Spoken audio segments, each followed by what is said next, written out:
Okay. Hello, everyone again. It's so good to have you joining our second session for the virtual programming of 2022 Academic Student Weekend hosted by the Brown School at Washington University in St. Louis. My name is Zizi Shili, and I use she, her, hers pronouns. I'm the manager of global programs at the Brown School. I'm also the host of today's second section that will be covering the I-20 and visa processing tips. I'm very excited to have you joining our section. And before we officially get started, here are just a few housekeeping notes before we start the program. So as you may see, now our webinar is being recorded.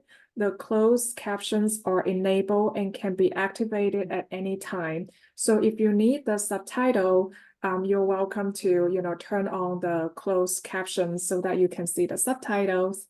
And we are in a Zoom webinar, so we cannot see or hear the audience, and we cannot call on the raised hands.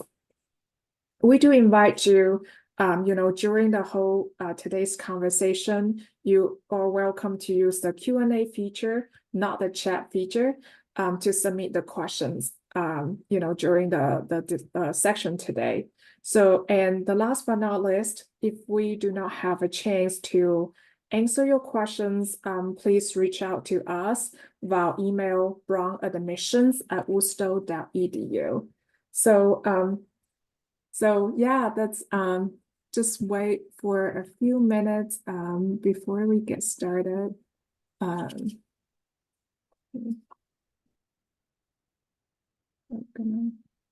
Okay. You want to advance the slide, Lizzie? Yes, I will. Thank you, Tammy, for the reminder. Okay, good. Yeah. All right, let's get started. Thank you all for your patience again. So first of all, I would love to, just introduce our amazing panelists today. I'm very happily joined by our colleagues from the Global Programs Office and also the Office of Admissions and Recruitment. So Tammy and Tina, if you would like, please introduce yourself, your pronouns, your main role, and how your office supported international students in general. And I will get that Tammy get started. Welcome. Thank you. Thanks. So my name is Tammy Orahood. I use she, her pronouns. I am the director of global programs, so I work with a wide variety of students at the Brown School, including our international students. So our office will coordinate the international student orientation that you will do in August. We collaborate with the admissions office around visas. So the processing is done by Tina, and she can talk about that more. But we work with both our Office of International Students and Scholars, OISS, who will actually create the I-20 for you, and with our admissions office. We can help troubleshoot, we can help inform, and then we'll have lots of programming throughout the entire year, resource programming and cultural programming as well for our international students.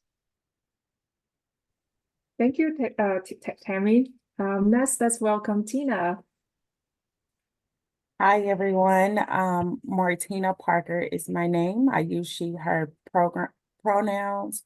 You may call me Tina. I am the admissions coordinator here at the Brown School. I process all I-20 requests for our international students once they have been admitted into the Brown School. And I work with our OISS team in case there are any errors on the I-20s, and also work with you all, the students, to make sure that everything is set for you for your visa interview. Thanks, Tina, and also Tammy, for your great introduction. I believe that in later session today, you will definitely dive into a little bit deeper about a lot of information that our students are curious about. So I believe that many of you have already have a lot of questions after receiving your admission and scholarship decision. It is a very exciting but also a little bit nervous moment. But I would like to let you know that our entire team is here to support you as you embark on your journey at the Brown School at Washington University in St. Louis. So before we jump into the topic today about the I-20 and visa processing information, I just would like to share some important timeline for our international students. So as you may see, and as you may heard from the previous section, so our next important deadline is May 1st, 2024. So this is a deadline for our student to confirm the intent to enroll for the fall 2024 cohort.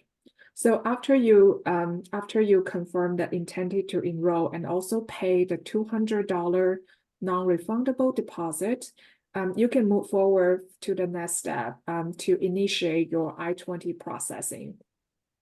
If you submit your complete documents to the Brown School admissions office, it will take about 2 weeks. It will take up to 2 weeks to process your I-20, and during this time, WashU Office for International and International Students and Scholar, as well as Brown School Office for Admissions and Recruitment will work together as a team to process your I-20 or other necessary legal document to make sure that you have them ready before you request an interview to get a US visa. So once your I-20 has been issued, you must schedule an appointment with a US embassy or consular to apply for your F1 or J1 entry visa. My colleague Tina and also Tammy will share more details soon. So after you during this process, you get your visa, maybe you will start looking for housing. Here are just some more important timeline for in this summer. If you are an advanced standing student, so you are required to attend in-person Bridge to Brown course, which is scheduled for August 5th to August 15, 2024. So if you're not a MSW advanced standing student, you still have a little bit time, but you must arrive in the US no later than August 18th, 2024. This is a very important deadline because all the international students are required to attend in-person International New Student Orientation, which is scheduled on August 19th and 20th this year. And after International Student Orientation, we will also have in-person Brown School New Student Orientation. Also, again, all students are required to attend this in-person event. And this is scheduled for August 21st to August 23rd. After this very intensive week, our fall semester will begin on August 26th, 2024. So this sounds like a little bit intense, especially in summer. And I know that there will be some like emergency or might be some like very unique circumstance happened during this time. So if you have any concerns or if you have any questions or if you have anything coming up, please contact our admissions office. And also you're welcome to contact Global Programs Office to notify us if you have any change of your schedule so that we could advise you for the next step.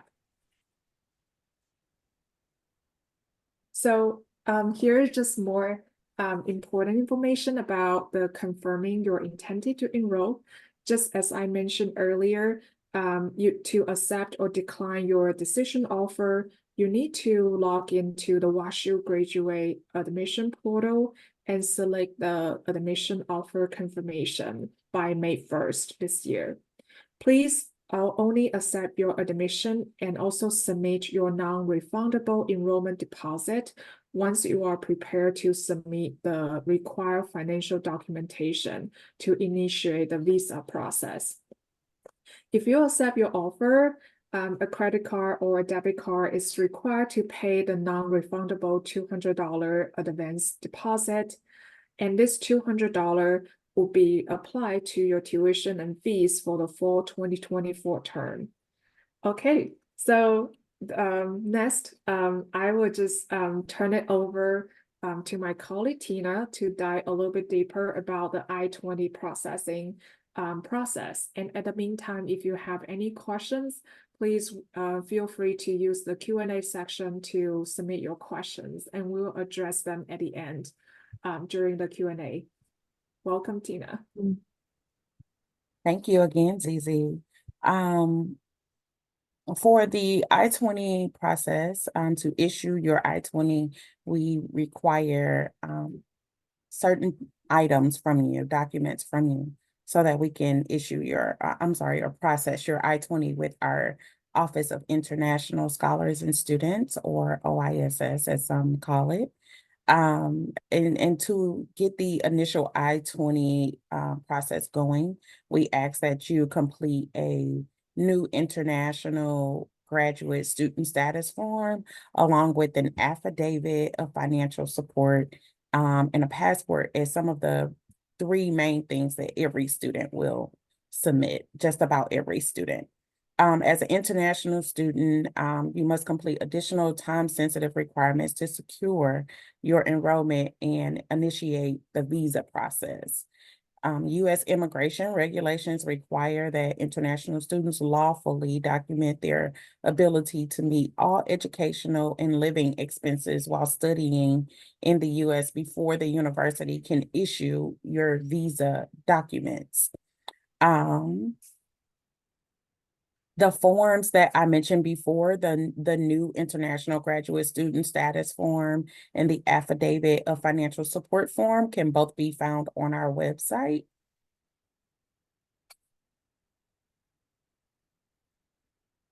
Can you go to the next slide? Thank you.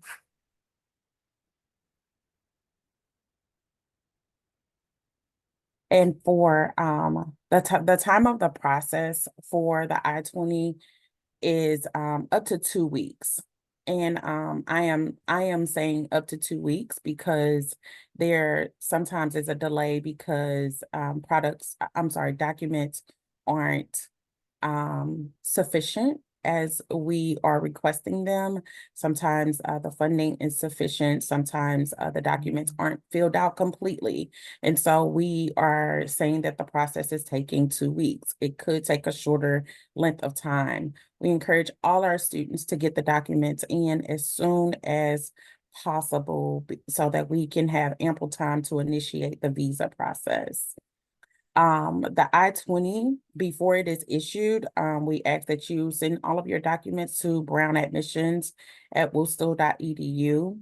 If you haven't received any updates within 24 hours after submitting your documents, we ask that you follow up with us.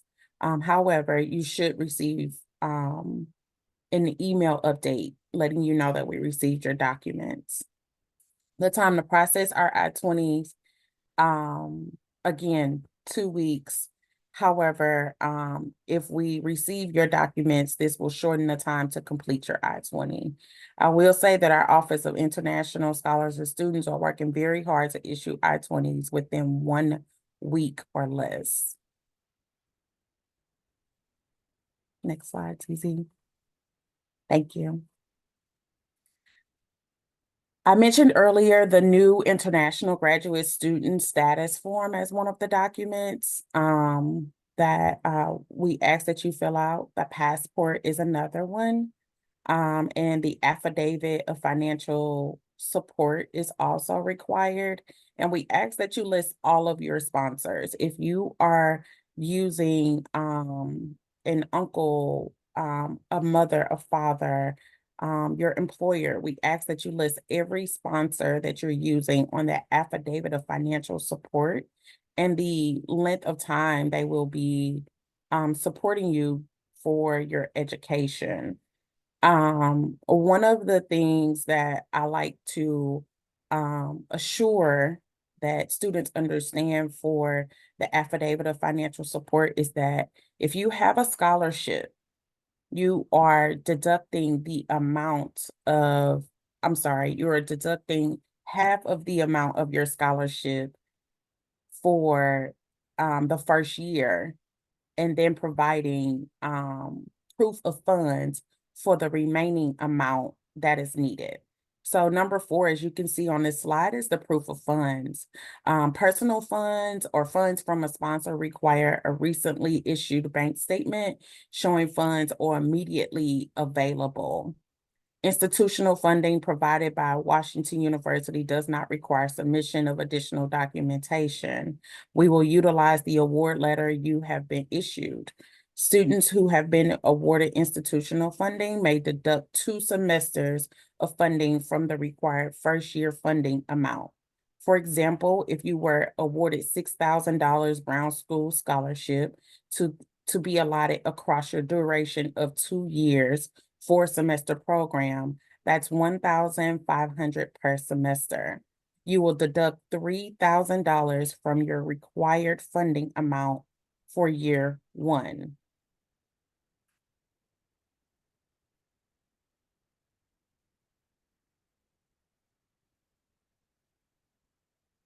The affidavit of financial support requirements, the total amount you are required to document for your first year of your program is are listed here. It includes the tuition fees, the student health insurance, and the estimated living expenses. Um, so for instance, again, about the scholarship, if you are in the Master of Social Work program and you've been granted a scholarship of, let's just say, $30,000, then you are going to deduct $15,000 from that $74,235 requirement for the first year. Therefore, you will only need to provide funding for the remaining amount or proof of funds for the remaining amount. And if you have a dependent, you'll also need to add in that funding for the dependent that is joining you. And that amount is $4,160 per dependent.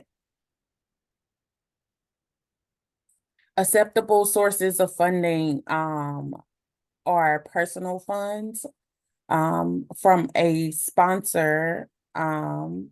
sponsoring agency such as or organization or government or an employer. Private loans, external grants or scholarship awards, and institutional funding such as the Brown School Scholarship Award.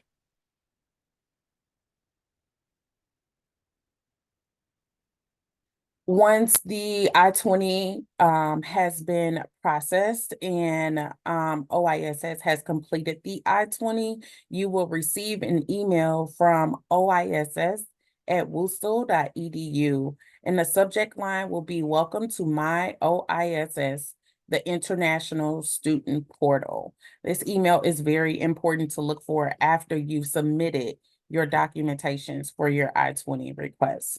This email will help you gain access to the International Student Portal with my OISS, our Office of International Scholars and Students. We ask that you read through this email very carefully so that you'll know how to access that account. More particularly for our students, you will use your personal email address as your username, and then your password will be created through the password reset for the first time that you log in. Once you log in, this is the page that you'll see. On this page, we ask again that you read through each of the pages here very carefully so that you can gain as much information as possible. You will learn how to navigate the My OISS portal. You will also learn more watching the video that's posted on this front page, on this home page. Also at the top, you'll see 4 numbers that are circled in red. Those 4 different tabs or for different things within your visa process and information that you will need to do your visa interview. One of the most important parts as well is number 4, where you will gain access to your I-20.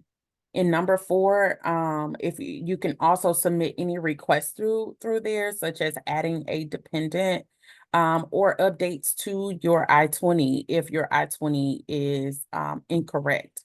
If your name is incorrect on your I-20, if you would like to add your middle name on your I-20, these are things that you can request through this portal. However, if you have any issues with your funding, if your funding has changed or anything of the sort, I ask that you send those documents to brownadmissions@woolstool.edu and submit a request for an update to our Brown Admissions office.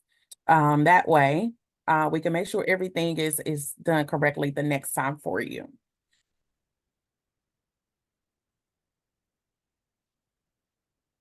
All right. Thank you so much, Tina, for such, detailed go through. And then I know that student may still have questions later on. Again, you're welcome to submit your questions during this conversation, and then we will make sure Tina or Tammy or the other team members will get back to your questions during the Q&A section at the end. So next, I will turn it over to Tammy to talk a little bit more about how to obtain a US visa. Welcome, Tammy. Thank you. So there's been a lot of questions in the Q&A, and we've answered several of them. Just to reiterate what Tina said about the scholarships, because that was in the Q&A as well. If you received a scholarship from the Brown School, pay attention to how it's awarded. Most of them are for 2 years. So if you, for example, got $100,000, nice round number, you would put $50,000 for your first year, because you have to show that funding for your first year. And the US government, the consulates, they really want to see that you already have that funding in hand for the entire year, so that you don't get here and run into trouble with not being able to pay your tuition, which means you can't finish. They really are looking for students that are going to finish their degree and then go home and add to their country. So just a couple of things, naming things too. So we've been talking about I-20s, and for most students, you're going to come on an F1 visa. The vast majority of you will be on an F1 visa, and your visa document is called an I-20. There are some of you who may have a J1 visa. J1 is a sponsored visa. They're much rarer, so probably most of you don't have this, but like if your funding is coming from Fulbright, or there's certain governments like Saudi Arabia that do J1 visas, or if you have an external funder that's funding your entire degree and stipend, etc., then you would get a J1 visa. And for that, instead of an I-20, you get a DS 2019. The process is fairly similar. It's called different things. You may have to provide different forms and documents, but just to let you know, sometimes people say F1, sometimes people say J1. Most of you who are probably on this call are getting an F1 visa and an I-20. And then I also wanted to make an important note for our MPH students, because we've already gotten this question and we get it a lot, about STEM designation. So our MPH degree does have STEM designation. And what that means, STEM stands for science, technology. What does the E stand for? Engineering. Yeah, engineering, right. So these degrees have been identified as special degrees that will allow you additional OPT time. So 2 other words we throw out a lot are CPT and OPT. CPT these are both work offers. These give you the right to work in the United States, even though you're a student. Because normally, as a student, you can only work up to, excuse me, 20 hours a week on campus. But we have practicum requirements for all of our degrees. And so in order to do practicum, you will enroll in CPT. The C stands for curricular practical training. And you'll have a practicum course. And then once you graduate, you have the option of staying in the United States for optional practical training. So it's 1 year for all graduate students, but our MPH students, because of the STEM designation, can apply to stay up for 2 more years for a total of 3. Where the confusion comes in sometimes is that our Master of Public Health degree is actually the classification of instructional programs code, the SIP code that we use is environmental health, which you will study as an MPH student. So we've had students get confused or get caught up in the consulate office because they say, I'm studying global health. And the consular office is looking at it and says, but it's environmental health. So this is, first of all, this is correct. Your I-20 will show the zip code of environmental health. That's absolutely correct. So when you go to the consulate, probably best to just stick with the environmental health designation. They don't really particularly care what your concentration is. You can let them know I'm doing an MPH and my zip code is environmental health, and it will just avoid any confusion. And then there's a link as well if you want to learn more about STEM OPT extension. So it is really important that you request a visa interview as soon as you can. So that is why we're encouraging you to make your deposit even before May 1st, if you're ready, and get those documents to Tina so that we can get the I-20 or the DS 2019 if you're a J1, because you need the number that's on that. It's called a CVIS number in order to book your appointment. Now, it's true, post-COVID, we saw really long wait lists. There may even be some of you on this call who had to defer, who were admitted last year because you couldn't get an appointment in time. They do seem to be improving, so that is good news. The consulates were really understaffed. During COVID, they brought home a lot of the staff, and then once universities opened back up again, there wasn't enough to process. So that's why we were seeing these really long waits on visa interviews, and they're getting better, but you definitely want as soon as possible to request that visa interview, because this is the prime processing time for all students coming to the United States. Well, really, schools all over the world, but certainly for our embassies. So don't dawdle on getting your documents to Tina and getting your CVIS number and getting your visa interview. And then the name of the form that you use, it's called the non-immigrant visa application. That's the DS-160. You'll need to include that as well. You'll need to pay the non-refundable visa application fee. We encourage you to do that before the interview. It takes about 3 days to process. So again, time that so that you've shown to the consulate office, I paid the application fee. Maybe bring the receipt with you, bring all your documents with you. Even though you don't have to put your Brown School scholarship on your affidavit of financial support, you want to bring that letter anyway. You want to bring all of your financial documents. You just want to have everything in case they request it. These interviews tend to be really short, so you want to be prepared. So here's some other things that you need to bring. Make sure your passport is valid for 6 months beyond your period of stay. You don't want to get there and realize that you don't have enough time to get to the United States. We mentioned the DS-160, bring that application fee receipt. You're going to upload the photo when you complete your form, but you will need a form. Your I-20 or your DS 2019 has to be signed in wet ink. This is important because now that we're moving more and more towards digital, this is something you need to print out, sign in person, and bring with you. They want to make sure that it's a real signed document. And again, if you're doing a J1, you have an additional form, the DS 7002. This is a form if you are on one of those J1 visas. And then I mentioned the fee. It will depend on which type of visa you have, but you want to pay this fee in advance.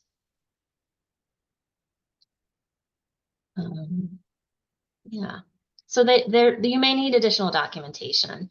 The things that they're looking for.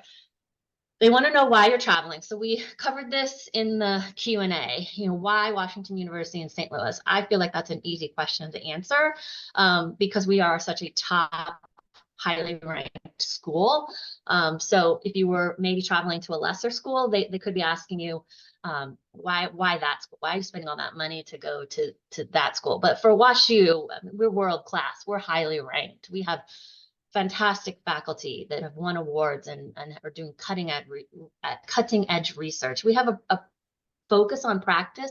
All of our degrees have practicum requirements, so you're going to get that practice while you're a student. We have innovative curriculum, the ability to study different aspects. So there's lots of different really good reasons why WashU. Just practice that answer. It should be a fairly easy one for you to answer. They want to know that you're coming back to your home country after the United States. They don't want people to overstay their visas. So you need to make sure you can answer that. What ties do you have to your home country? Why are you getting this degree to take it back to your country, and what do you plan to do with it? What are your family requirements at home? Do you have parents you take care of? Do you have children you're leaving behind? Do you have a business that that you need to come back to? So think about that as well. And then, yes, we've covered this before. They want to know that you can cover all of your costs of getting to the United States, all of your costs of living in the United States, and all of your tuition costs. And we've had some questions about like graduate assistantships and RA assistantships. So if you get an on-campus job or you get a research assistantship, that sort of thing, those are living expense costs. So those are not something that you can put in your I-20 because they're not guaranteed for the entire 2 years, like say a school is. We don't typically do GA ships, graduate assistantships. I know some other schools may do that, and that you can actually use those for tuition. We don't have GA ships. We have just the scholarships and then on-campus jobs. So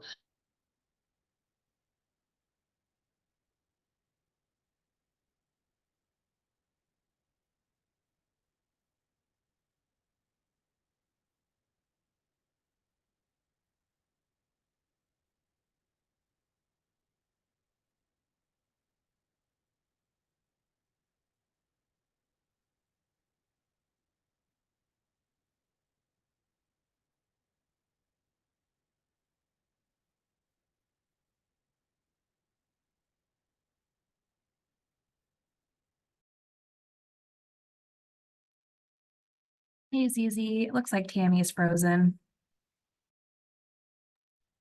Sorry, I thought that was on my end.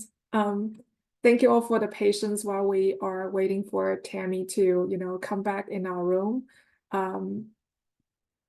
Believe she will be here in just a few minutes. And I know that, during the whole conversation, we already see a lot of questions popping in to our chat, to our Q&A and chat. Please use the Q&A section so that we will not lose your question during the conversation, because we want to save that space to also share a lot of important links during this section. I'm back. I got kicked out. Oh, awesome. Yeah. I don't know where did it, I was talking away. Where did I freeze? Yeah, I think you could continue this page about Okay, the this additional page. documents. Okay, so this is talking about additional documentation, and then the major reason why students tend to get denied is because of these 3 bullets. So you need to show why WashU. So I don't know if did I talk about all the great reasons why Yes. WashU? Okay, but the 2 others are, they want to make sure you're going to finish your degree and go back to your home country and not overstay your visa. So if they may ask you, and you may want to have documentation to show your ties to your home country, whether that's caring for aging parents, children you're leaving behind, a business you're coming back to, something, a nonprofit you started, what you plan to do with your degree and bring back to your country. Just anything to demonstrate why you will return. And then your ability to pay all of the costs, the travel costs and your degree costs, is very important.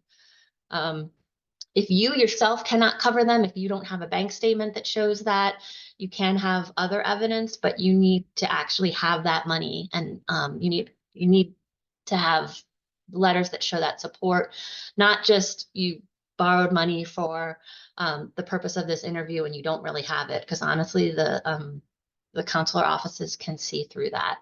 So this is additional documentation. The interviews tend to be very short, but it doesn't hurt to have all of that. Bring your scholarship letter as well from the Brown School. And so then you attend the interview, and they want to make sure that you meet the requirements to receive that visa. After that, they'll let you know whether you have been accepted, or in some fairly rare cases, they require further administrative processing. If there's something that showed up in your application, like I said, maybe they have concerns about your ability to pay, or maybe they need more information about the fact that you're going to return to your country, they'll let you know, and they may ask for additional documentation. This can take time though, so if possible, we want to avoid that. And then in some cases, it's denied. We're seeing a little bit more of these denials after COVID, although we are changing processes to better inform our students as well. But if that happens, please inform us as soon as possible, and we'll advise you on the next steps. We have some things that we can do for students if unfortunately that should happen. And like I said, it's fairly rare. We are, as I said before, a very good school. They know we're a good school. They know we admit top-notch students. There's no concern about the quality of our education and the quality of our students. So that's one thing you have going for you by being admitted to WashU. But unfortunately, we do have to go through this very bureaucratic process to obtain a US visa. And one thing I want to note too, because this sometimes confuses students. So the visas, it's an actual sticker that you're going to get in your passport. It's just an entry document. So this is not, this gets you into the United States, because sometimes students will get a visa and it's only good for 1 year. And they're like, but my program is 2 years. So your I-20 will have the dates of the program for 2 years. The visa says you have a year to enter the United States. So if you don't leave the United States, if you stay for 2 years, you do your practicum in the United States in the summer and you graduate, then it's fine. You don't have to renew your visa. If you go home, if you do global practicum somewhere else, if for whatever reason you leave the United States and your visa is only good for 1 year, which is fairly typical actually, you would need to apply for another visa. So just to let you know what that is, that visa, it's an entry document. It gets you into the United States. It doesn't mean that you're staying for the entire 2 or 3 years, whatever your degree is. All right. Thank you so much, Tammy, and also Tina, for your great information. And I know that, we have covered a lot of details about the I-20 and also US visa processing. Today, so we don't have our colleagues from the Office for International Students and Scholars joining us. However, they do have more upcoming webinar schedule to talk about like the how to receive I-20 or just a different section, but they would definitely dive a little bit even more deeper to help you to guide through this process, including like how to prepare for your visa interview, because I know some of you submit the similar questions in the chat, in the Q&A section. So make sure to scan the code if you want to join that section in May.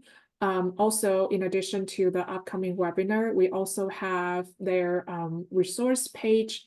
You can see more information over there. Hopefully those information could be helpful to, help with this process. So last but not least, I know that we have an ongoing, chat and Q&A conversation happening today.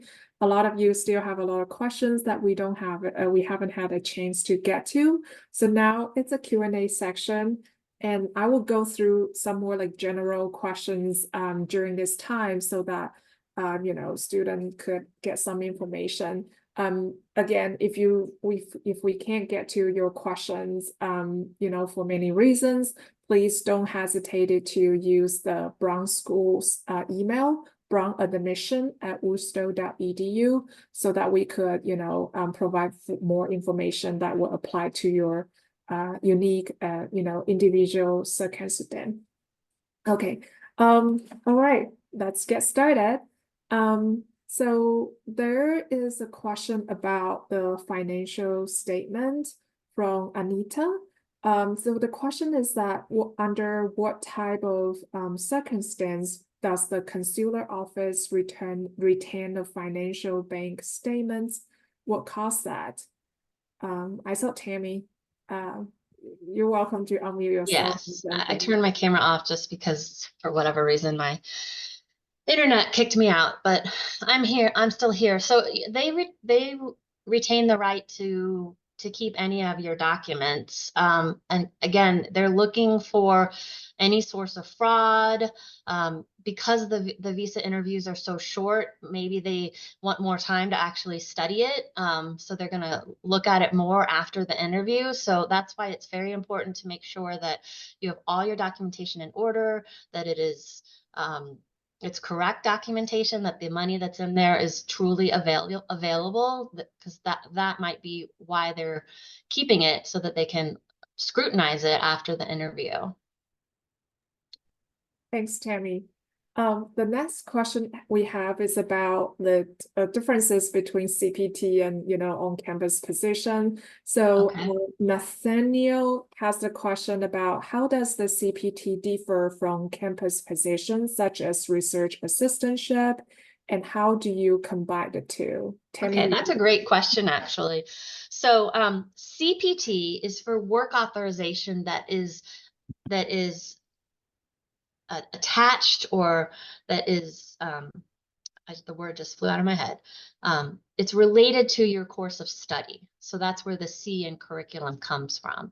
So that's why practicum, you need CPT authorization, because if you're an MSW student and you're working in a hospital, or you're working in a school, or you're working in a nonprofit, using your social work skills, you need CPT. And actually, the US government doesn't care whether it's paid or unpaid. If you're doing work that's attached to your degree, you need CPT. Now, the on-campus jobs, they do not require the special skills that you're studying.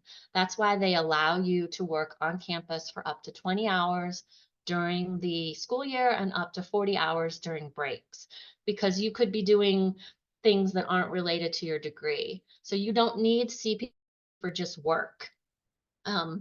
And that includes the research assistantships, because they're considering that work. Now, it gets a little muddy because sometimes students do research practicum for as part of their practicum. That's actually pretty popular. We have a lot of faculty doing research who hire practicum students, and we have a lot of centers that hire practicum students. But that research is you're taking a course, first of all. All of our students, regardless of what degree you're in, are going to have a practicum course, and that's related to your degree. So if you're doing a research practicum, you need CPT.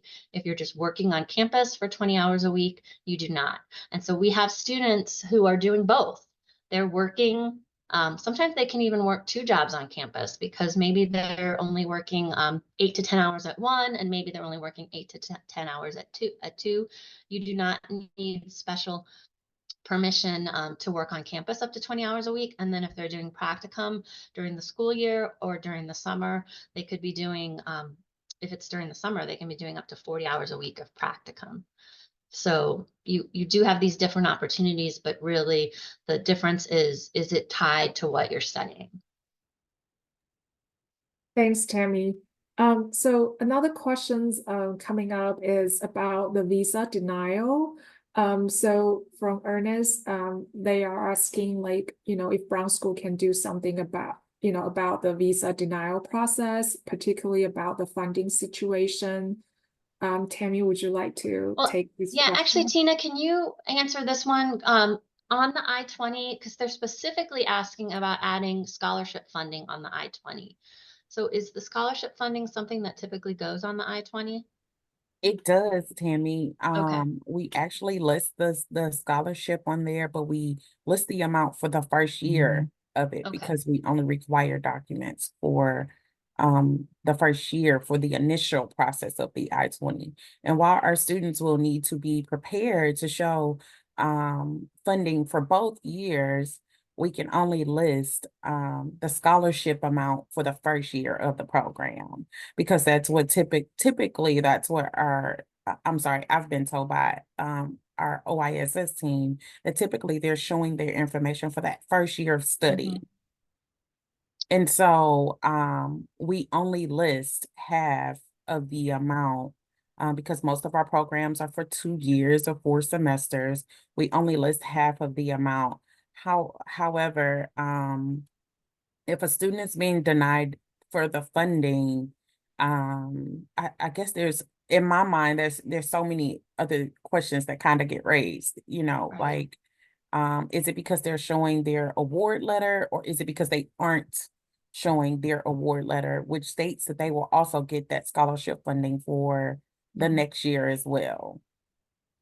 And so, in the past, we've asked our students to work with our OISS team and connect with them on ways that they can help with their interviews for the questions about the scholarship funding, so that it can kind of make a little bit more sense when they are in their interviews for it.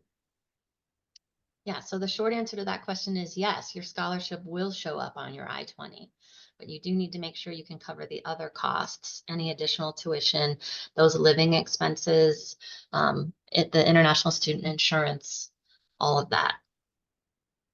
So someone had raised their hand, but if you could make sure to put that question in the Q&A at the bottom of the screen so we can see it. Thanks, Tammy and Tina, for the answer. Another piece of information I remember is that in the past we did provide some sort of later, particularly after students' visa is denial. Tammy, would you like to talk a little bit more about that later? Yeah, we developed a letter when we started seeing denials post-COVID for students and it's really interesting and yes, frustrating. I recognize that, because the consular officers, they have a lot of autonomy. They can make decisions whether or not they are going to accept or deny a student. So we have a letter in case, that we think addresses a lot of the reasons. We will work with the student to customize it. We specifically in this letter put the reasons why the student would be returning to their home country. We talk about how good the WashU is in case for some weird reason the consular office hasn't heard of Washington University in St. Louis, maybe because there's so many schools out there with Washington in the name. So if it comes to that point, we do have an additional letter. We worked with OISS and our legal counsel to make this letter, and we'll customize it for the students, because you do have an appeal process. Depending on what time you are in the process. But that's why it's really important to get started on this as soon as possible, so you have enough time to get your documents in, to get that I-20, to make the appointment, to have the interview, so that you can be on campus in time for the start of the program by August 18th. Thanks, Tammy. I did notice that we have a student raise their hand. Glory, I just unmute yourself. So unmute you. So if you have the question, feel free to either just unmute yourself or send a question in the chat. Not chat, sorry, Q&A. So while we are waiting for another question coming up, again, you're welcome to use the Q&A. Before Glory, we do have a question popping in. I want to find out if there's any assurance for graduate or research assistantship position. So are you asking if they're guaranteed? Because the short answer to that is no, you do have to interview for those. So the reality is a lot of our students have the opportunity to work on campus. The majority of them do, as ET noticed, but we do not have guaranteed graduate or research assistantship positions. You do have to go through the process where you would interview, because the or at least apply for it, because the research center or the faculty member or the supervisor will have the ultimate say on whether or not you're going to be hired. But you should rest assured that if you want a job on campus, the likelihood is very high that you will get one. And again, if you didn't have a chance to attend our first section today, we did cover some more information about the part-time opportunities here at the Brown School and Washington University in St. Louis. Our panelists also share their personal experiences, how to successfully secure a part-time position. So you're welcome to check our webpage to review the recording if you didn't have a chance. Also, for international students, there will be more necessary steps that you need to complete in order to work here in the US. So, start the process as early as you can, and then, start reaching out. And then if you have questions, you can connect with admissions office, and then we will provide those information to help you. Yeah, we will also have a part-time job fair. I mentioned this last session that's usually within the first week or two of classes. So various organizations, agencies, departments on campus that are hiring students will be there. You don't have to wait until you come, though, to apply. You will get access to Handshake, which is our career engagement platform, as soon as you have your WUSTL key, which is what we call it. WUSTL, we pronounce WUSTL. You'll get that in May, and then you can have access to Handshake, and you can start applying at that point for jobs on campus. Thanks, Tammy. I really want to be mindful for our time, and then I will save the last questions, just before we wrap up the session. So the last question is, after visa denial, when do we submit the appeal later? Is their visa still guaranteed? Tammy, would you like to take this? Yeah, unfortunately, no visas are guaranteed because, like I said, that consular office has complete autonomy. So students have been successful with that appeal letter, but it's really going to come down to the consular official, what he or she is concerned about. So yeah, there's no guarantees in life, unfortunately. All right. Thank you all for submitting those questions, and also thank you our panelists to answer these questions. We are very happy to have a very engaged conversation today. Last but not least, I just want to share a couple of more platform and resources so that you can continue to connect with us. Most of you are probably already connect with us in one of these ways, and I would like to invite you to connect with us about some of these social media platforms where you can find a lot of opportunities to connect with Brown School international community. First of all, if you can see the QR code on the right, that is Global Brown. This is a Global Programs Office website where you can find a lot of opportunities to engage with, for example, global practicum, global field-based courses, where you can also find a lot of amazing international alumni or student stories. So definitely check it out when you have a chance. We also have several social media platforms where you can connect with our international community. For example, WeChat or Facebook groups or TikTok, Instagram. So definitely, if you have a chance, feel free to check out our social media platform where you can see a lot of, amazing clips, photos, stories, to learn more about the Brown School and especially the international community here. Last but not least, I want to thank you again for everybody who attended our first two sections. And I also want to thank our panelists. Thank you for your tips, advice and wisdom. I know it's very, very appreciated. Our third section, funding for the virtual programming for Admit Student Weekend, is coming up soon, in just a minute. So if you want to learn more about funding your degree, please don't miss out this section. Again, very happy to see you today for both sections, and we are hopefully to see you in a minute in the next section. Thank you all, and hope you have a good day. Bye, everybody.